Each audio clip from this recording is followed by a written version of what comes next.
Dear students, welcome to the class of Political Science. This is Dr. Sudhanshu. Today we will discuss Indian political thought in which we will focus on बाल गंगाधर तिलक.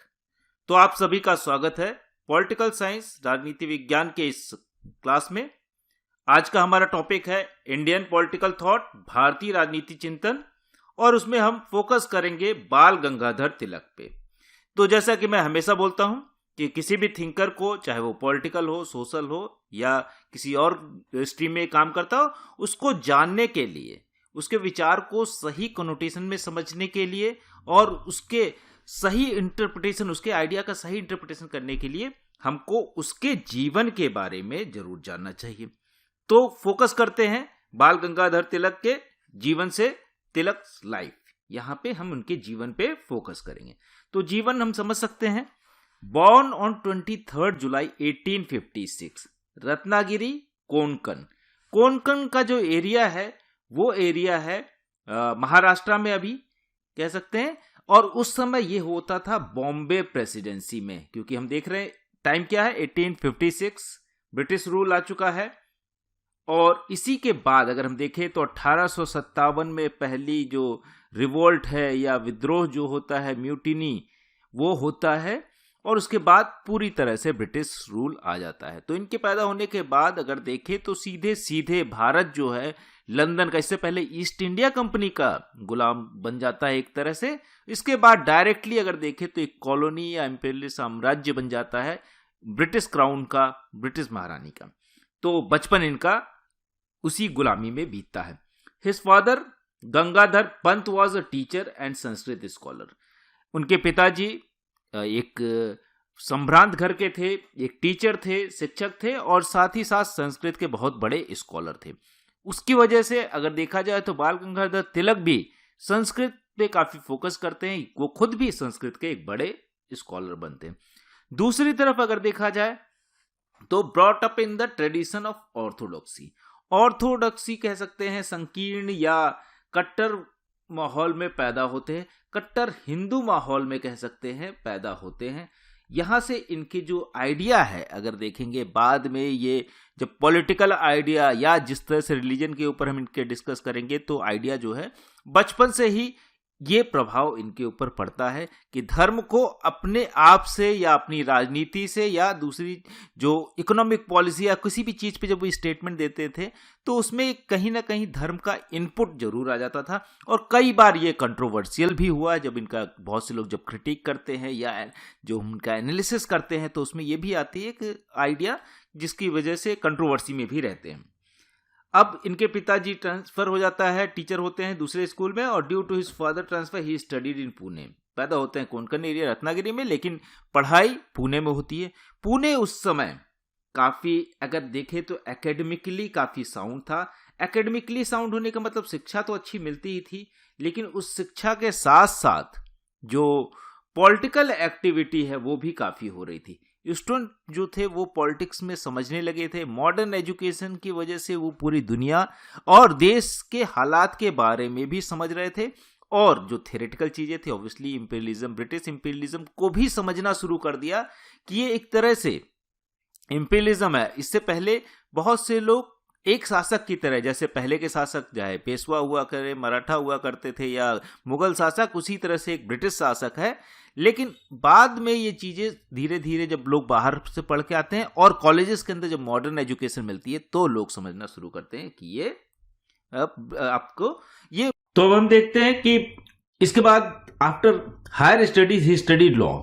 पुणे में पढ़ने के बाद, पुणे में काफी अच्छी शिक्षा मिलती है, उसके बाद ये लॉ भी पढ़ते हैं. और लॉ पढ़ने से ही इनके अंदर काफी जानकारी और राइट्स या थ्योरेटिकल जो ड्यूटीज हैं ये सारी चीजें समझ में आती हैं. और राइट्स के संदर्भ में अगर हम देखें तो एक फेमस स्लोगन जो है कि स्वराज हमारा जन्म सिद्ध अधिकार है, बर्थ राइट है, वो कहना इन सारी चीजों को जो लॉ का जो पढ़ाई है या कानून की जो पढ़ाई है इससे आती है.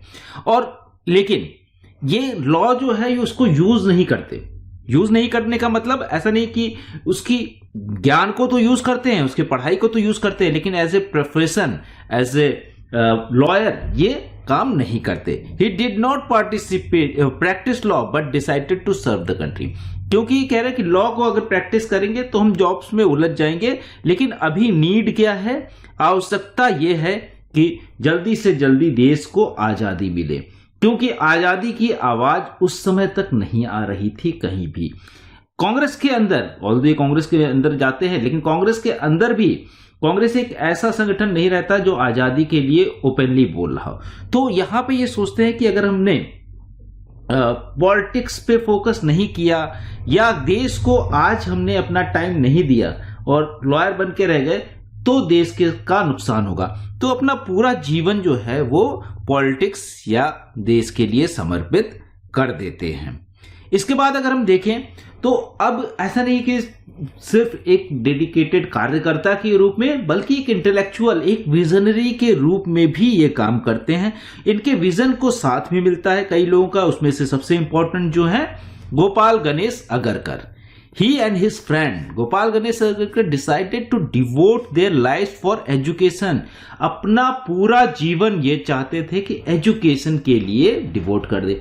अब एजुकेशन पे ये क्यों फोकस करते हैं ज्यादा, क्योंकि इनको समझ में आ जाता है, एक तो इनके जो क्योंकि एक बहुत ऑर्थोडॉक्स फैमिली में पैदा हुए थे और संस्कृत ज्यादा पढ़ते थे, तो वहां से जब निकलते हैं तो बहुत बड़ा एक्सपोजर मिलता है इनको मॉडर्न एजुकेशन के थ्रू।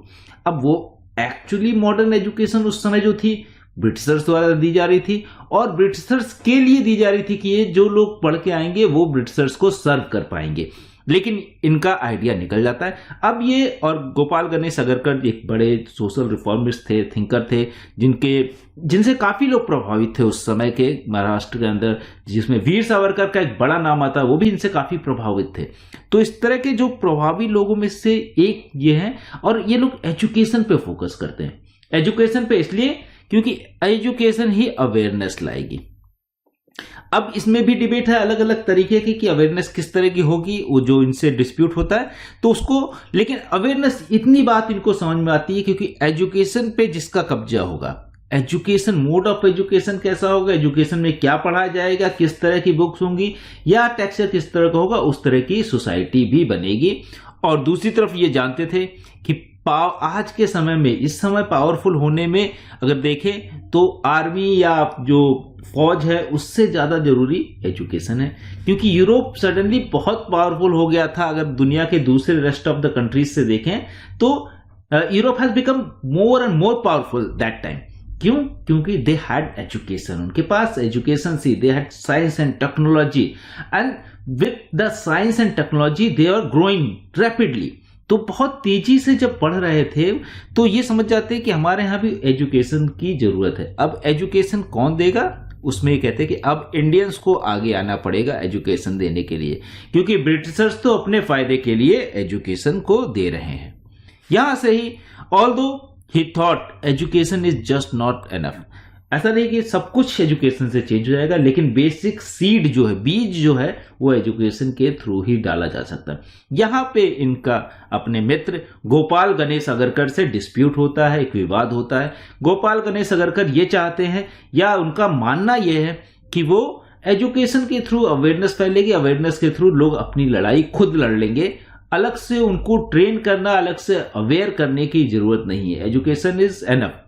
लेकिन बाल गंगाधर तिलक क्या कहते हैं, नहीं, not it is not just enough but political awareness is necessary. लोगों को पॉलिटिकली तैयार करना पड़ेगा, राजनीतिक जो अवेयरनेस है, जागरूकता, वो आपको देनी पड़ेगी। इस जागरूकता को देने के लिए जो काम करते हैं उन्हीं को हम इनके पॉलिटिकल आइडियाज के रूप में हम पढ़ते भी हैं। अगर हम देखें तो इनके पूरे जीवन में ये बहुत बड़े फिलोसोफर या बड़े पॉलिटिकल थियोरिस्ट नहीं है, लेकिन जिस चीजों को उन्होंने इस पूरे आइडिया को पॉलिटिकल अवेयरनेस के लिए यूज किया, यही इनकी फिलॉसफी बन के आ जाती है, यही इनके आइडिया बन के आ जाता है। और इसीलिए इनको कहा भी जाता है एक बहुत प्रैग्मेटिक, प्रैक्टिकल पॉलिटिशियन थे, ना कि उस समय के दूसरे जो थिंकर थे उनकी तरह आइडियल होने की कोशिश ये नहीं करते।